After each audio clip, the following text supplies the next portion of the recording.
Hello friends, नमस्कार। आप सभी को स्वागत है अपना YouTube channel talent study lover पर। तो आज एएलपी और टेक्नीशियन और रेलवे की आने वाले सभी एग्जाम के लिए इम्पोर्टेंट क्लास जो कि साइंस की क्लास है, क्लास नंबर 15 स्टार्ट करते हैं। इससे पहले आपको इस क्लास के बारे में कुछ ओवरव्यू दिखा देते हैं, ठीक है, कि आपको क्या क्या टॉपिक जो कि इम्पोर्टेंट है सभी आपको देखने को मिलेगा इसमें, ठीक है। चलिए, तो सबसे पहले आपको एक टेस्ट क्वेश्चन रहेगा जिसका आंसर आपको कमेंट में देना है, ठीक है। चलिए, उसके बाद फिर आपको वैज्ञानिक कारण से संबंधित जो वन लाइनर क्वेश्चन है इसके बारे में आप देखेंगे अपन लोग, ठीक है। चलिए, उसके बाद फिर प्रीवियस ईयर जो वन लाइनर क्वेश्चन है ये आपको टोटल 3 स्लाइड में आपको देखने को मिलेगा। तो ये क्वेश्चन जो कि वन लाइनर है इसे भी देखते चलेंगे, ठीक है। इसके बाद फिर computer related one liner question आपको देखने को मिलेंगे जो कि 2 स्लाइड में आपको देखने को मिलेगा। इसके बाद फिर एमसीक्यूज क्वेश्चन जो कि सभी प्रीवियस ईयर की क्वेश्चन है, तो सभी को आपको अपन देखते हुए चलेंगे, ठीक है ना। तो इसका क्वेश्चन और एक्सप्लेनेशन भी देखेंगे। और इस क्लास की पीडीएफ आपको टेलीग्राम पर प्रोवाइड करा दिया जाता है, तो आप टेलीग्राम से डाउनलोड पीडीएफ कर लीजिएगा और रिवीजन करते रहिएगा, ठीक है। तो चलिए शुरू करते हैं आज की क्लास, और टेलीग्राम का लिंक आपको वीडियो के नीचे डिस्क्रिप्शन बॉक्स में मिल जाएंगे, ठीक है। चलिए, तो शुरू करते हैं आज की क्लास। तो आज का सबसे पहला क्वेश्चन जो कि टेस्ट क्वेश्चन है, इसका आंसर आप कमेंट में जरूर बताइएगा, ठीक है। क्वेश्चन है निम्न के द्वारा दूध खट्टा किया जाता है, ठीक है। तो निम्न में से किसके द्वारा दूध जो है वो खट्टा किया जाता है, इसका आंसर आपको कमेंट में बताना है और इसका आंसर आपको पीडीएफ में मिल जाएंगे, ठीक है। चलिए बढ़ते हैं आगे। वैज्ञानिक कारण से रिलेटेड वन लाइनर क्वेश्चन है, इसे देख लेते हैं। सबसे पहले, बर्फ पानी में तैरता है परंतु अल्कोहल में डूब जाता है क्योंकि? तो इसका कारण क्या है ये बताना है, ठीक है। तो इसका कारण है बर्फ पानी से हल्की होती है। बर्फ जो होता है क्या होता है, पानी से हल्का होता है, तथा अल्कोहल से क्या होता है, भारी होता है। इसीलिए अल्कोहल में बर्फ जो है वो क्या होता है, डूब जाता है, जबकि वो पानी में बर्फ तैरने लगता है, ठीक है। चलिए आगे, शेविंग ब्रश को जल से निकाले जाने पर इसके केस आपस में सटे रहते हैं, इसका कारण क्या है, ठीक है। तो इसका कारण है पृष्ठ तनाव के कारण, ठीक है ना। किसके कारण, तो पृष्ठ तनाव के कारण। चलिए नेक्स्ट क्वेश्चन है, वर्षा की बूंदे, ठीक है ना, एवं पारे के कण गोलाकार होती है, ठीक है। वर्षा की बूंदे एवं पारे की जो कण होते हैं वो गोलाकार होती है, इसका कारण क्या है, तो इसका कारण भी है पृष्ठ तनाव के कारण वर्षा की बूंदे और पारे की जो कण है वो गोलाकार होते हैं। नेक्स्ट है, लालटेन की बत्ती में तेल ऊपर चढ़ता है, तो इसका कारण क्या है। तो लालटेन की जो बत्ती है उसके ऊपर तेल क्यों चढ़ता है, इसका कारण है केसी तत्व के कारण। किसके कारण, केसी तत्व के कारण जो बत्ती के ऊपर तेल चढ़ता है वो लालटेन में, ठीक है ना। चलिए नेक्स्ट है, ब्लॉटिंग पेपर स्याही सोख लेता है, इसका कारण क्या है, तो इसका कारण भी केसी कत्व के कारण ही ये भी होता है, ठीक है ना।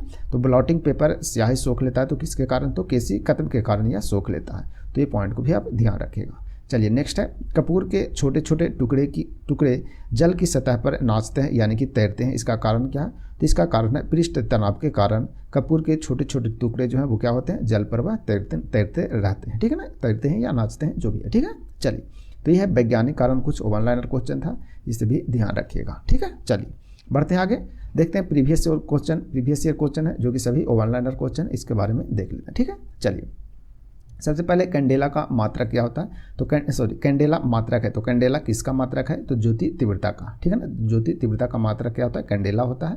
नेक्स्ट है, भू स्थिर जो उपग्रह की पृथ्वी से ऊंचाई होती है वो कितना होता है, तो भू स्थिर उपग्रह की पृथ्वी से ऊंचाई कितना होता है, तो इसका होता है 36,000 किलोमीटर, ठीक है। कितना, 36,000 किलोमीटर। नेक्स्ट है, बल्ब का फिलामेंट बना होता है, तो किसका बना होता है, तो ये होता है टंगस्टन का बना होता है, ठीक है ना। किसका बना होता है, टंगस्टन का बना होता है, ध्यान रखिएगा।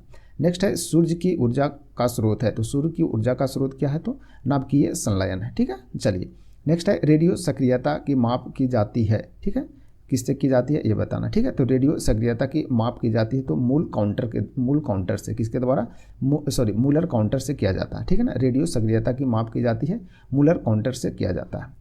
नेक्स्ट है, रॉकेट की गति आधारित है, तो रॉकेट की गति जो है वो किस पर आधारित होता है, तो संवेग संरक्षण के सिद्धांत पर आधारित होता है। किस पर रहता है, रॉकेट की गति जो आधारित रहता है वो संवेग संरक्षण के सिद्धांत पर आधारित रहता है।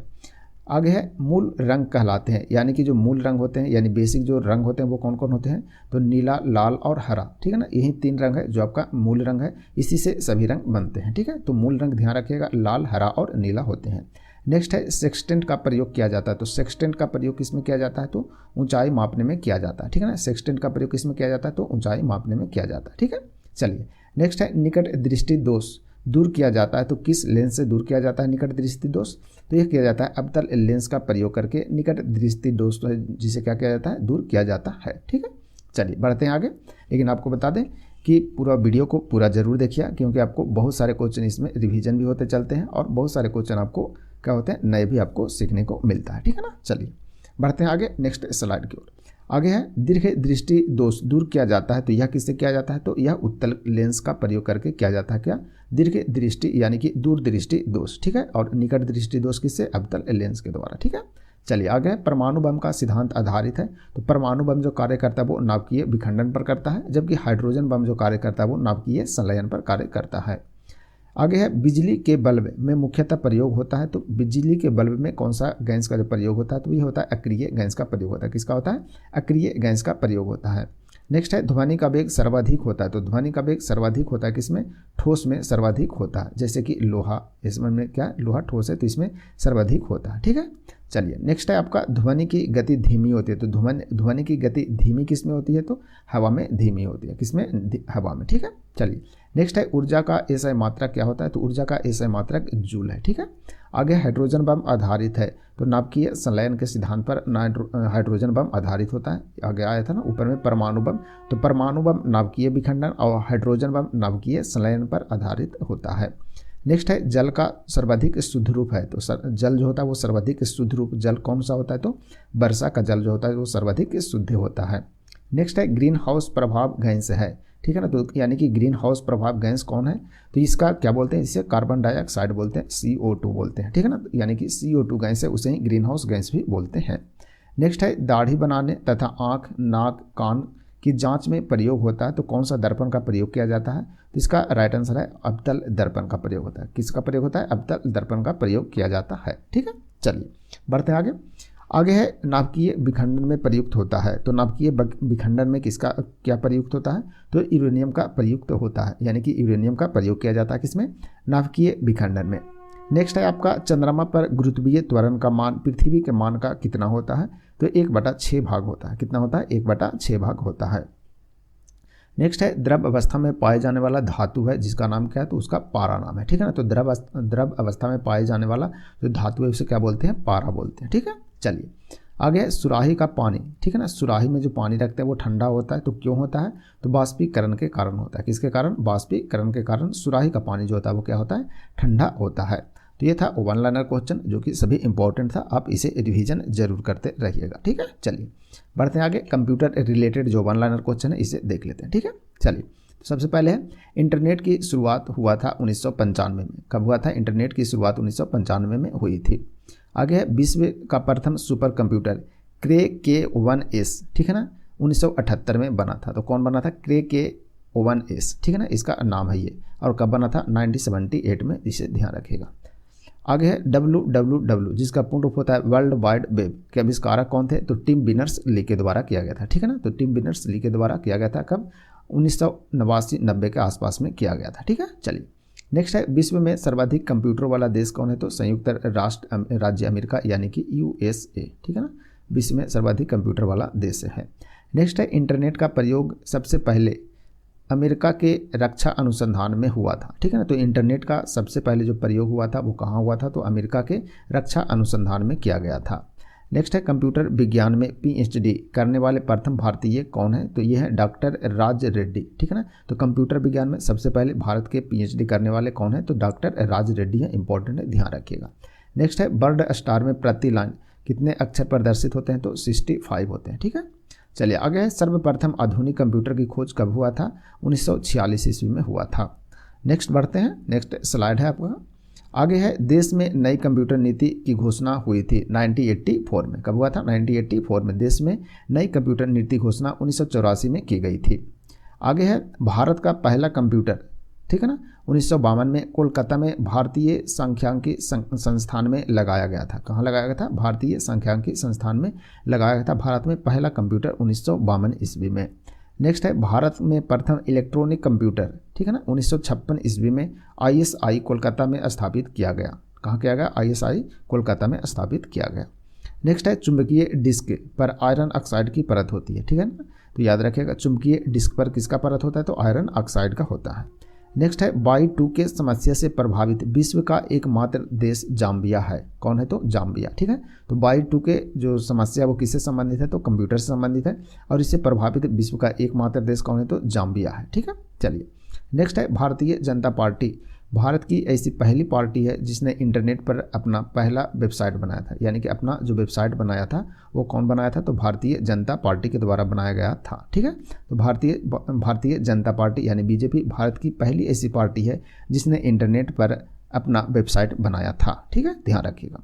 नेक्स्ट है 1960 में कंप्यूटर के क्षेत्र में व्यापक क्रांति आई। तो कंप्यूटर के क्षेत्र में व्यापक क्रांति कब आया? तो 1960 ईस्वी में आया। तो इसे भी ध्यान रखिएगा। ठीक है, चलिए बढ़ते हैं आगे अब MCQs क्वेश्चन की ओर। ठीक है, तो अब टॉप 20 MCQs देखेंगे। सभी क्वेश्चन इसमें आपको फिजिक्स, केमिस्ट्री, बायो और कंप्यूटर सभी मिक्स रहेंगे। ठीक है, और सभी के सभी आपको क्या है? पूछा हुआ क्वेश्चन है जो कि प्रीवियस ईयर की है। ठीक है, ध्यान रखिएगा। तो इसका आंसर आप लोग भी जरूर बताइएगा, लास्ट में बताइएगा आपके MCQs में कितने मार्क्स आपके आ रहे हैं, यानी कितने क्वेश्चन आप सही किए हैं। ठीक है, चलिए देखते हैं सबसे पहला क्वेश्चन। इनमें से कौन सा रोग मच्छरों से होने वाला रोग नहीं है? ठीक है ना, तो कौन सा रोग है इन चारों में जिसका, यानी कि सभी ऑप्शन में जिसका मच्छर से रोग होने वाला नहीं है, ये बताना है। ठीक है, चलिए तो इसका राइट आंसर क्या होगा? तो इसका राइट आंसर है आपका ऑप्शन डी। ठीक है, ऑप्शन डी यानी कि घेंघा रोग, यानी कि डेंगू, मलेरिया, फाइलेरिएसिस ये सभी के सभी होते हैं किससे? मच्छर से फैलने वाले रोग हैं, जबकि घेंघा जो होता है वो आयोडीन की कमी से होता है। तो चलिए इंपॉर्टेंट पॉइंट देख लेते हैं। घेंघा रोग जो कि आयोडीन की कमी से होता है। घेंघा रोग किसकी कमी से? आयोडीन की कमी से होता है। यह मच्छरों से फैलने वाला रोग नहीं है, जबकि डेंगू, मलेरिया और फाइलेरिएसिस, ठीक है ना, सभी क्या है? मच्छर से फैलने वाला रोग है। तो इसे ध्यान रखिएगा। ठीक है, चलिए बढ़ते आगे नेक्स्ट क्वेश्चन नंबर 2 की ओर। क्वेश्चन नंबर 2 है एक मलेरिया रोधी यानी कि एंटी मलेरिया औषधि, ठीक है ना, एंटी मलेरिया औषधि की तरह उपयोगी यौगिक है। ठीक है ना, यानी कि एंटी मलेरिया में कौन सी औषधि जो है उपयोग किया जाता है, ये बताना है। ठीक है, चलिए तो इसका राइट आंसर क्या होगा? इसका राइट आंसर आपका ऑप्शन बी। ठीक है, ऑप्शन बी यानी कि क्लोरोक्विन। ठीक है ना, क्लोरोक्विन का प्रयोग किया जाता है किसमें? एंटी मलेरिया यानी कि मलेरिया रोधी औषधि के रूप में किया जाता है। चलिए इंपॉर्टेंट पॉइंट देख लेते हैं। एक मलेरिया रोधी औषधि जो है की तरह उपयोगी यौगिक क्लोरोक्विन है। ठीक है ना, क्लोरोक्विन ध्यान रखिएगा। मलेरिया जो कि मादा एनोफिलीज मच्छर के काटने से फैलता है। ठीक है, मलेरिया का प्रमुख दवा जो होता है वो कुनैन होता है, जो किससे प्राप्त होता है? तो सिनकोना पेड़ है उसकी छाल से प्राप्त किया जाता है। क्या? कुनैन प्राप्त किया जाता है। ठीक है, तो इसे भी ध्यान रखें। आता है क्वेश्चन कि सिनकोना पेड़ की छाल से क्या बनता है या कौन सी दवा बनाई जाती है? तो कुनैन बनाया जाता है। ठीक है, चलिए बढ़ते हैं आगे नेक्स्ट क्वेश्चन नंबर 3 की ओर। क्वेश्चन नंबर 3 देखिए, बोल रहा है शरीर के निम्नलिखित में किसकी अधिकता से हृदय घात यानी कि हार्ट अटैक होता है, ये बताना है। तो शरीर में किसकी अधिकता हो जाने के कारण हार्ट अटैक होता है, ये बताना। ठीक है, चलिए इसका राइट आंसर क्या होगा? तो इसका राइट आंसर है आपका ऑप्शन बी। ठीक है, ऑप्शन बी यानी कि कोलेस्टेरॉल। कोलेस्टेरॉल जब अधिक हो जाता है तो आदमी को क्या आ जाता है? हार्ट अटैक आता है। ठीक है, चलिए इंपॉर्टेंट पॉइंट देख लेते हैं। इंपॉर्टेंट पॉइंट है शरीर में कोलेस्टेरॉल की अधिकता से हृदय की धमनियाँ जो है उसमें हृदय की धमनियों में रक्त प्रवाह में क्या होती है? बाधा पड़ती है। ठीक है, तो ध्यान रखिएगा। तो हृदय की धमनियों में रक्त प्रवाह में क्या पड़ती है? बाधा पड़ती है। किसके कारण? जब कोलेस्ट्रॉल बढ़ जाता है तो। ठीक है, तथा हृदय घात हो जाता है यानी कि हार्ट अटैक आ जाता है। ठीक है, चलिए नेक्स्ट है क्वेश्चन नंबर 4 स्पॉन्डिलाइटिस। ठीक है ना, स्पॉन्डिलाइटिस बीमारी निम्नलिखित में से किसे प्रभावित करती है, ये बताना। ठीक है, तो स्पॉन्डिलाइटिस जो बीमारी है वो निम्न में से किसे प्रभावित करता है? तो इसका राइट आंसर क्या होगा? तो इसका राइट आंसर है आपका ऑप्शन सी। ठीक है, ऑप्शन सी यानी कि मेरुदंड का क्या करता है? ये प्रभावित करता है। ठीक है, तो स्पॉन्डिलाइटिस जो बीमारी है वो किसे प्रभावित करता है?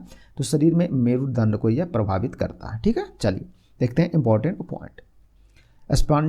स्पॉन्डिलाइटिस से मेरुदंड क्या होता है? प्रभावित होता है। इसे ध्यान रखिएगा। ठीक है ना, इस बीमारी में रोगी ज़्यादा देर बैठ नहीं पाता है। तो इसमें क्या होता है? तो ज़्यादा देर रोगी जो है वो बैठ नहीं पाता है, क्योंकि मेरुदंड की हड्डियों के जो जोड़ होते हैं वो क्या हो जाते हैं? कमज़ोर हो जाते हैं, इसलिए वो ज़्यादा देर तक बैठ नहीं पाते हैं। ठीक है, चलिए बढ़ते हैं आगे नेक्स्ट क्वेश्चन नंबर 5 की ओर। क्वेश्चन नंबर 5 है गैसोहॉल पर्यावरण मित्र ईंधन है। ठीक है ना, गैसोहॉल जो क्या है? पर्यावरण ईंधन मित्र है, पर्यावरण से संबंधित है, यानी कि पर्यावरण के लिए क्या है? यह फायदेमंद है। यानी कि गैसोहॉल जो है यह प्रदूषण नहीं फैलाता, इसीलिए पर्यावरण का मित्र ईंधन इसे कहते हैं। ठीक है ना, जो कि डैश के मिश्रण से बनता है, यानी कि गैसोहॉल जो बनता है वो किसके मिश्रण से बनता है, ये बताना है। ठीक है, चलिए तो इसका राइट आंसर क्या होगा? तो इसका राइट आंसर है आपका ऑप्शन बी, ठीक है, ऑप्शन बी, यानी कि पेट्रोल और इथेनॉल के मिश्रण से बनता है क्या? गैसोहॉल बनता है, ठीक है ना। तो गैसोहॉल जो कि पर्यावरण मित्र ईंधन के रूप में कहलाता है ये, ठीक है। चलिए देखते हैं इंपॉर्टेंट पॉइंट। गैसोहॉल पर्यावरण मित्र ईंधन है जो पेट्रोल तथा इथेनॉल के मिश्रण से बनता है, ठीक है। चलिए बढ़ते आगे नेक्स्ट क्वेश्चन नंबर 6 की ओर। क्वेश्चन नंबर 6 है, निम्न में से कौन अम्ल वर्षा से सबसे ज़्यादा प्रभावित होता है? जब अम्ल वर्षा होता है तो इससे सबसे ज़्यादा प्रभावित जो होता है, निम्न में से कौन होते हैं ये बताना है, ठीक है। चलिए तो इसका राइट आंसर क्या होगा? तो इसका राइट आंसर है आपका ऑप्शन बी, ठीक है, ऑप्शन बी, यानी कि मछली सबसे अधिक प्रभावित होता है। क्यों होता है चलिए देखते हैं, ठीक है। चलिए अम्ल वर्षा में सल्फ्यूरिक अम्ल की मात्रा जो होती है नाइट्रिक अम्ल की तुलना में अधिक होता है, ठीक है। तो सल्फ्यूरिक अम्ल जो कि क्या होता है, H2SO4 होता है, H2SO4, ठीक है, सॉरी H2SO4, ठीक है ना, जिसे क्या बोलते हैं, सल्फ्यूरिक अम्ल बोलते हैं। इसकी मात्रा नाइट्रिक अम्ल की अपेक्षा क्या होता है, अधिक होता है, ठीक है। चलिए सबसे पहले तो ये ध्यान रखिए। आगे है, अम्ल वर्षा से तालाब की मछलियों की संख्या क्या होती है, घट जाती है। क्यों घटता है? क्योंकि अम्ल वर्षा के प्रभाव से तालाबों का जो pH मान है वो क्या हो जाता है, कम होने लगता है, ठीक है ना। कम होने से मछलियाँ क्या होती है, मरने लगती है और इनके अंडों से बच्चे जो हैं वो नहीं निकल पाते हैं, ठीक है ना। तो तालाब जो जब अम्ल वर्षा होता है तो तालाब का जो क्या होता है pH मान है वो क्या हो जाता है, कम हो जाता है, और जब कम हो जाता है तो इनके अंडों से बच्चे नहीं निकल पाते हैं और इसलिए क्या होता है, मछलियों की संख्या जो है वो क्या होता है, घटने लगता है, ठीक है। चलिए बढ़ते आगे नेक्स्ट क्वेश्चन नंबर 7 की ओर। क्वेश्चन नंबर 7 है, चॉकलेट स्वास्थ्य के लिए खराब हो सकती है क्योंकि उसमें निम्न में से अंश अधिक होता है। तो निम्न में से किसका अंश अधिक होता है, इसलिए चॉकलेट जो होता है वो स्वास्थ्य के लिए खराब होता है, ठीक है। चलिए तो इसका राइट आंसर क्या होगा? तो इसका राइट आंसर है आपका ऑप्शन डी, ठीक है ना, ऑप्शन डी, यानी कि लेड की मात्रा जो है वो चॉकलेट में अधिक होता है, इसीलिए स्वास्थ्य के लिए क्या होता है, यह खतरनाक होता है या खराब होता है, ठीक है। चलिए इंपॉर्टेंट पॉइंट देख लेते हैं। तो चॉकलेट जो है वो स्वास्थ्य के लिए खराब हो सकती है क्योंकि उसमें लेड का अंश अधिक होता है, ठीक है ना। तो ये ध्यान रखिएगा, ठीक है, कि लेड का अंश क्या होता है, अधिक होता है चॉकलेट में। कभी कभी क्वेश्चन ये बनेंगे कि चॉकलेट में किसका मात्रा सबसे अधिक होता है, तो लेड का अंश सबसे अधिक होता है, ठीक है। चलिए नेक्स्ट है क्वेश्चन नंबर 8 देखते हैं। क्वेश्चन नंबर 8 है, सोडा वाटर बनाने के लिए कौन सी गैस प्रयोग की जाती है ये बताना। तो सोडा वाटर जो है वो बनाने के लिए कौन सी गैस का प्रयोग करते हैं? तो इसका राइट आंसर है आपका ऑप्शन सी, ठीक है, ऑप्शन सी, यानी कि CO2 यानी कि कार्बन डाइऑक्साइड, ठीक है। चलिए इंपॉर्टेंट पॉइंट देख लेते हैं। इंपॉर्टेंट पॉइंट है, इसके बनाने में यानी CO2 गैस का प्रयोग किया जाता है, यानी सोडा वाटर बनाने में CO2 गैस का प्रयोग किया जाता है, ठीक है। सोडा वाटर बनाने की विधि सर्वप्रथम जोसेफ प्रिस्टले, ठीक है ना, जोसेफ प्रिस्टले ने खोजी थी। किसके द्वारा? जोसेफ प्रिस्टले के द्वारा खोजा गया था। जल के साथ कार्बन डाइऑक्साइड, ठीक है ना, जल के साथ क्या मिलाते हैं, कार्बन डाइऑक्साइड जब मिल जाती है तो उसको क्या बोलते हैं, सोडा वाटर बोलते हैं, ठीक है ना। तो सोडा वाटर में किसका मिक्स होता है, तो जल और कार्बन डाइऑक्साइड होता है, ठीक है। चलिए तो इसे ध्यान रखिएगा, ठीक है ना। चलिए बढ़ते हैं आगे नेक्स्ट क्वेश्चन नंबर 9 की ओर। क्वेश्चन नंबर 9 है, अश्रु गैस या आंसू गैस का रासायनिक नाम है, ठीक है ना। तो आंसू गैस भी बोलते हैं इसे, आंसू गैस या अश्रु गैस बोलते हैं। इसका रासायनिक नाम क्या है ये बताना है, ठीक है। चलिए तो इसका राइट आंसर क्या होगा? तो इसका राइट आंसर है आपका ऑप्शन बी, ठीक है, ऑप्शन बी, यानी क्लोरोएसिटोफिनोन, ठीक है ना, क्लोरोएसिटोफिनोन इसका रासायनिक नाम है। चलिए इंपॉर्टेंट पॉइंट देख लेते हैं। इंपॉर्टेंट पॉइंट है कि अश्रु गैस यानी कि आंसू गैस का रासायनिक नाम आपका क्लोरोएसिटोफिनोन इसका रासायनिक नाम है। यह गैस आँख की ऊपरी सतह पर उपस्थित जो लैक्रिमल ग्रंथि होता है, ठीक है ना, लैक्रिमल ग्रंथि, कभी कभी क्वेश्चन ये बनता है कि लैक्रिमल ग्रंथि कहाँ पाया जाता है, शरीर के किस भाग में, तो आँख में पाया जाता है, ठीक है। तो लैक्रिमल ग्रंथि है उसको क्या करता है, उत्तेजित करता है, और अश्रु यानी कि आंसू का बहाव को क्या करता है, जो आंसू आता है आँख से उसे उस बहाव को क्या कर देता है, तेज कर देता है यह गैस, ठीक है। यह जो प्रयोग किया जाता है मुख्य रूप से दंगों के दौरान व्यक्ति जो रहते हैं ना, लोग रहते हैं दंगे में, उनको तितर बितर करने के लिए प्रयोग किया जाता है। जहाँ भी दंगा होता है वहाँ पर अश्रु गैस का प्रयोग किया जाता है। क्यों? क्योंकि जब लोगों को आंसू आने लगेगा तो लोग क्या होंगे, तितर बितर होने लगेंगे, ठीक है। चलिए इसीलिए अश्रु गैस का जो रासायनिक नाम है क्या है, क्लोरोएसिटोफिनोन है, और इसे ध्यान रखिएगा, ठीक है। और यह आँख के कौन से भाग को मतलब उत्तेजित करता है आंसू बहाने के लिए, तो लैक्रिमल ग्रंथि को करता है। चलिए नेक्स्ट है क्वेश्चन नंबर 10 देखते हैं। क्वेश्चन नंबर 10 है, निम्न में से एक परमाणविक, ठीक है ना, परमाणविक गैस है, तो निम्न में से कौन एक परमाणविक गैस है ये बताना है। तो इसका राइट आंसर है आपका ऑप्शन डी, ठीक है ना, ऑप्शन डी, यानी कि हीलियम। हीलियम क्या है, तो एक परमाणविक गैस है। चलिए इंपॉर्टेंट पॉइंट देख लेते हैं। हीलियम जिसका संकेत एची होता है, यह एक रंगहीन, गंधहीन और स्वादहीन अक्रिय एक परमाणविक गैस है। और एक क्या है, अक्रिय गैस भी है, एक परमाणविक गैस है। ठीक है, तो ध्यान रखिएगा। तो हीलियम जिसका संकेत एची है, यह रंगहीन, गंधहीन और स्वादहीन होता है। ठीक है, यह एक अक्रिय गैस के अंतर्गत आता है और एक परमाणविक गैस है। ठीक है, ध्यान रखिएगा। चलिए नेक्स्ट है क्वेश्चन नंबर 11 देखते हैं। कौन सा अवयव, ठीक है ना, कौन सा अवयव जलने में सहायता प्रदान करता है, यानी किसी को जलने में, कोई चीज़ को जलाने में कौन सा अवयव जो है वो सहायता प्रदान करता है, ये बताना है। तो इसका राइट आंसर क्या होगा, तो इसका राइट आंसर है आपका ऑप्शन डी। ठीक है ना, ऑप्शन डी यानी कि ऑक्सीजन। ऑक्सीजन की सहायता से ही कोई भी अवयव क्या होता है, जलता है। ठीक है, चलिए इंपॉर्टेंट पॉइंट देख लेते हैं। ऑक्सीजन एक ऐसी गैस है, ठीक है ना, जो जलने में क्या करता है, सहायक है। ठीक है ना, कोई भी ज्वलनशील पदार्थ ऑक्सीजन की अनुपस्थिति में नहीं जल सकते, यानी कोई भी ज्वलनशील पदार्थ है वो जहाँ ऑक्सीजन नहीं रहेगा तो वो नहीं जल पाएगा। यानी कि कोई भी पदार्थ जब जल रहा है तो मान के चलिए कि वहाँ पर ऑक्सीजन क्या है, अवेलेबल है। ठीक है ना, चलिए तो इस पॉइंट को आप ध्यान रखिएगा कि कोई भी अवयव को जलने में सहायता प्रदान कौन सी गैस करता है, तो ऑक्सीजन करता है। ठीक है, चलिए बढ़ते हैं आगे नेक्स्ट क्वेश्चन नंबर 12 की ओर। एल्कोहल में डैश निहित होता है, यानी कि एल्कोहल में एल्कोहल है। ठीक है ना, एल्कोहल में कौन डैश निहित है, यानी कौन कौन निहित होता है, ये बताना है। ठीक है, चलिए तो इसका राइट आंसर है आपका ऑप्शन बी। ठीक है, ऑप्शन बी यानी कि कार्बन, हाइड्रोजन और ऑक्सीजन होता है। इसमें क्या होता है, कार्बन, हाइड्रोजन, ऑक्सीजन एल्कोहल में निहित होता है, तो ध्यान रखिएगा। चलिए इंपॉर्टेंट पॉइंट देख लेते हैं। एल्कोहल जिसका सामान्य सूत्र होता है CnH2n+1 इंटू OH। ठीक है ना, इसका क्या होता है, रासायनिक सूत्र होता है एल्कोहल का, तो ध्यान रखेगा। तथा एल्कोहल में कार्बन, हाइड्रोजन और ऑक्सीजन की तत्व होते हैं। ठीक है ना, तो इसमें कौन कौन तत्व होते हैं, तो इसमें होता है कार्बन, हाइड्रोजन और ऑक्सीजन का तत्व होता है, इसे ध्यान रखिएगा। ठीक है ना, चलिए बढ़ते हैं आगे। नेक्स्ट है क्वेश्चन नंबर 13 की ओर बढ़ते हैं। क्वेश्चन नंबर 13 देखिए, बोल रहा है NTP में 44.8 लीटर CO2 में मोलों की संख्या कितना होगा, ये बताना। ठीक है, चलिए ये 23 जो है ना, ये 23 आपको पावर में रहेगा। ठीक है, चलिए ध्यान रखिएगा। NTP में 44.8 लीटर CO2 में मोलों की संख्या क्या है ये बताना है, इसकी संख्या क्या है ये बताना। ठीक है, चलिए तो इसका राइट आंसर क्या होगा, तो इसका राइट आंसर है आपका ऑप्शन ए। ठीक है ना, ऑप्शन ए यानी कि 2 होगा। क्यों होगा, चलिए एक्सप्लेनेशन देख लेते हैं। तो ध्यान रखिएगा कि NTP पर किसी गैस के ठीक है ना 22.4 लीटर में पदार्थ की मात्रा 1 मोल होती है। ठीक है ना, यानी कि 22.4 लीटर में पदार्थ की मात्रा कितना होता है, 1 मोल होता है। कितना होता है, 1 मोल होता है। तो बोल रहा है कितना लीटर में, 44.8 लीटर। तो 2 से इधर गुना कर देते हैं, 2 से इधर भी गुना कर देते हैं, तो देखिए आ जाएगा कितना, 44.8 हो जाएगा। 44 कितना 8, तो 44.8 में कितना मोल हो जाएगा, 2 मोल हो जाएगा। तो आपको ध्यान रखना है कि 22.4 लीटर में पदार्थ की मात्रा की 1 मोल होता है। कितना मोल होता है, 1 मोल, यानी 1 मोल बराबर 22.4 लीटर होता है इसका आयतन। ठीक है ना, तो 2 मोल बराबर यानी कि 44.8 लीटर बराबर कितना हो जाएगा, 2 मोल हो जाएगा। ठीक है, चलिए बढ़ते आगे नेक्स्ट क्वेश्चन नंबर 14 की ओर। क्वेश्चन नंबर 14 है, वह गैस जो नोबेल गैस कहलाती है उसे कौन है। ठीक है ना, वह गैस जो नोबेल गैस कहलाती है, तो निम्न में से कौन है जो नोबेल गैस है, ये बताना है। ठीक है, चलिए तो इसका राइट आंसर क्या होगा, तो इसका राइट आंसर है आपका ऑप्शन ए। ठीक है, ऑप्शन ए यानी कि हीलियम क्या है, नोबेल गैस के अंतर्गत आता है। चलिए इंपॉर्टेंट पॉइंट देख लेते हैं।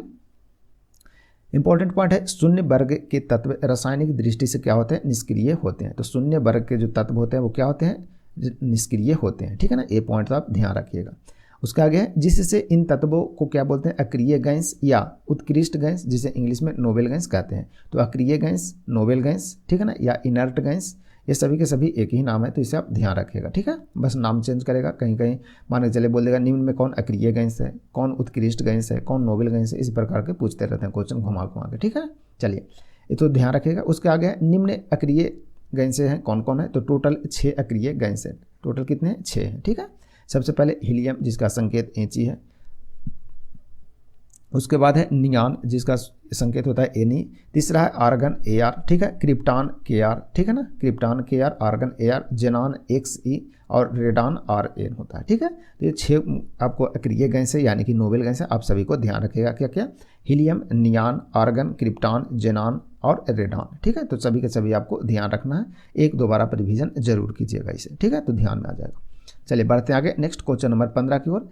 निम्नलिखित में से किस जगह पर जी का मान सर्वाधिक होता है? तो सर्वाधिक जो जी का मान होता है यानी स्मॉल जी का जो मान है वो सर्वाधिक कहाँ पर होता है ये बताना है। तो इसका राइट आंसर क्या होगा? तो इसका राइट आंसर है आपका ऑप्शन सी। ठीक है, ऑप्शन सी यानी कि विषुवत रेखा पर। विषुवत रेखा पर क्या होता है? सॉरी, विषुवत रेखा नहीं, ऑप्शन डी अंटार्कटिका पर है। ठीक है ना, अंटार्कटिका में किसी भी स्थान पर क्या होगा?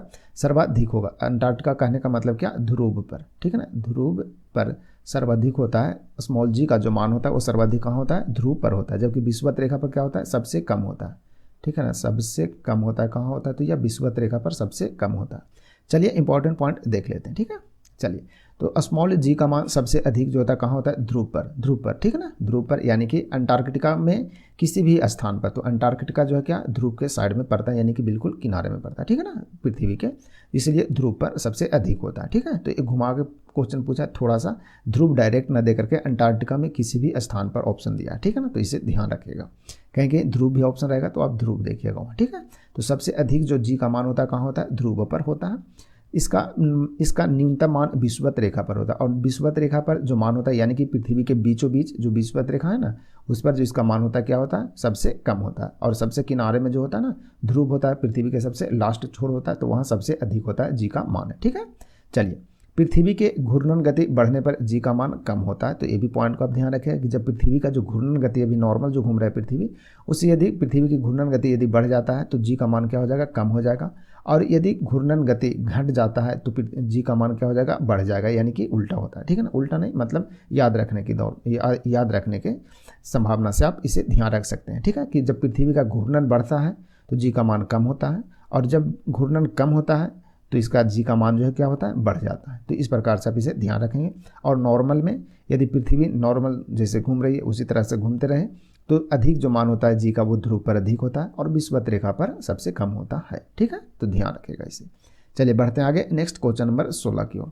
क्वेश्चन नंबर 16 है, यदि हम हिमालय पर जाते हैं तो श्वास रहित महसूस करते हैं क्योंकि? यानी कि जब हम हिमालय पर चढ़ते हैं ऊपर की ओर तो श्वास रहित यानी कि श्वास जो है वो लेने में हमें तकलीफ होता है, यानी श्वास रहित महसूस करते हैं।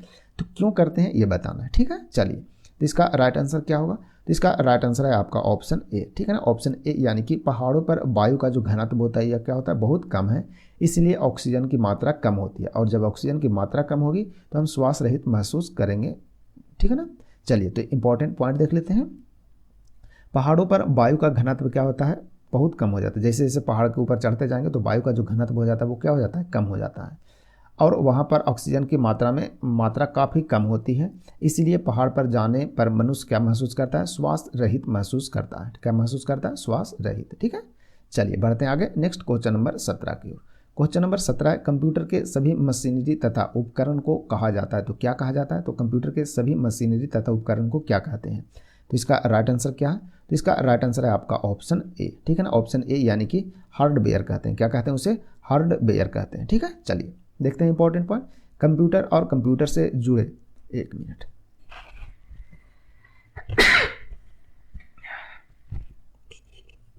सॉरी, चलिए कंप्यूटर और कंप्यूटर से जुड़े सभी यंत्र और उपकरण होते हैं उसे क्या बोलते हैं? हार्डवेयर कहते हैं। क्या कहते हैं? हार्डवेयर कहते हैं। ठीक है ना, तो इसे ध्यान रखिएगा। चलिए बढ़ते हैं नेक्स्ट क्वेश्चन नंबर 18 की ओर। क्वेश्चन नंबर 18 है मोडेम। ठीक है ना, मोडेम जो होता है एक हार्डवेयर युक्ति है जो निम्न को जोड़ती है। वह किसे जोड़ता है ये बताना है। ठीक है, तो मोडेम का जो कार्य है वो क्या है, यानी कि किसे जोड़ने का कार्य करता है ये बताना है। तो इसका राइट आंसर क्या होगा? तो इसका राइट आंसर है आपका ऑप्शन बी। ठीक है, ऑप्शन बी यानी कि टेलीफोन लाइन और कंप्यूटर को जोड़ने का कार्य करता है। कौन करता है? मोडेम करता है। ठीक है ना, तो मोडेम क्या है? एक हार्डवेयर उपकरण है जो कि टेलीफोन लाइन और कंप्यूटर को जोड़ने का क्या करता है? कार्य करता है। ठीक है ना, चलिए इंपॉर्टेंट पॉइंट देख लेते हैं। तो मोडेम एक हार्डवेयर युक्ति है जो टेलीफोन लाइन और कंप्यूटर को जोड़ा जाता है इसके द्वारा। ठीक है, चलिए बढ़ते हैं आगे, नेक्स्ट क्वेश्चन नंबर 19, बोले हुए शब्द जो बोल रहे हैं उस शब्द को टाइप में लिखने का यंत्र क्या कहलाता है? यानी कि कौन सा ऐसा उपकरण है जब हम बोलते हैं तो उसे टाइप कर करके वो लिख देता है, तो उसे क्या कहते हैं? इसका राइट आंसर है आपका ऑप्शन ए। ठीक है, ऑप्शन ए यानी कि उसे क्या बोलते हैं? डिक्टाफोन बोलते हैं। क्या बोलते हैं? डिक्टाफोन। तो डिक्टाफोन एक ऐसा यंत्र है जब आप बोलेंगे तो ये टाइप कर देगा। ठीक है, चलिए तो इंपॉर्टेंट पॉइंट देख लेते हैं। तो बोले हुए शब्दों को टाइप में लिखने के लिए लिखने का जो यंत्र है उसे डिक्टाफोन कहते हैं। ठीक है, डिक्टाफोन एक ऐसी मशीन है जो श्रुति लेखन यानी कि टाइप और वाचन दोनों करती है। ठीक है, तो दोनों करता है, इसे ध्यान रखना है। ठीक है, चलिए नेक्स्ट है क्वेश्चन नंबर 20। ठीक है, क्वेश्चन नंबर 20 है हिमपात होता है जब। तो हिमपात कब होता है? जब डैश होता है। तो क्या होता है? तो हिमपात होता है, ये बताना। ठीक है, चलिए तो इसका राइट आंसर क्या है? तो इसका राइट आंसर है आपका ऑप्शन सी। ठीक है, ऑप्शन सी यानी कि हवा का औस बिंदु हिमांक से कम हो। तो हवा का जो औस बिंदु है वो हिमांक से कम हो जाता है तो क्या होने लगता है? हिमपात होने लगता है। ठीक है, तो इसका राइट आंसर है आपका ऑप्शन सी। चलिए इंपॉर्टेंट पॉइंट देख लेते हैं। जब वायु का तापक्रम यानी कि उसका जो तापमान है वो घटकर हिमांक से कम हो जाता है, क्या होता है? हिमांक से कम हो जाता है, तब वायु की उपस्थिति, ठीक है ना, वायु की उपस्थिति जो आर्द्रता होता है उसमें क्या होता है? हिम में बदल जाती है और हिमपात होता है। ठीक है, क्या होता है? फिर हिमपात होता है। तो जब वायु का तापक्रम घटकर हिमांक से कम हो जाता है तब वायु में उपस्थित जो आर्द्रता होता है वो हिम में बदल जाता है। ठीक है, क्या में बदल जाता है? हिम में बदल जाता है, यानी कि हिम मतलब वो क्या आपका बर्फ, ठीक है ना, बर्फ में बदल जाता है और फिर हिमपात होने लगता है, यानी कि बर्फ की बारिश होने लगती है, यानी बर्फ गिरने लगते हैं जिसे अपन लोग बोलते हैं। ठीक है, तो इसे आप ध्यान रखिएगा। तो बताइएगा आज की क्लास कैसा लगा। आज का ये क्वेश्चन 20 जो था वो लास्ट था। ठीक है, यदि वीडियो अच्छा लगे तो वीडियो को लाइक शेयर जरूर कीजिएगा और वीडियो को लाइक शेयर करते हुए आप शेयर जरूर कीजिएगा, अच्छा लगे वीडियो तो। ठीक है ना, और कुछ कमी हो तो आप ज़रूर बताइएगा वीडियो में क्या सुधार करना है। यदि कुछ सुधार करना है तो आप कमेंट में ज़रूर बताइएगा। ठीक है ना, चलिए तो मिलते हैं, आज की क्लास यहीं समाप्त करते हैं। मिलते हैं फिर से कल नए क्लास में, तब तक के लिए आप सभी को धन्यवाद।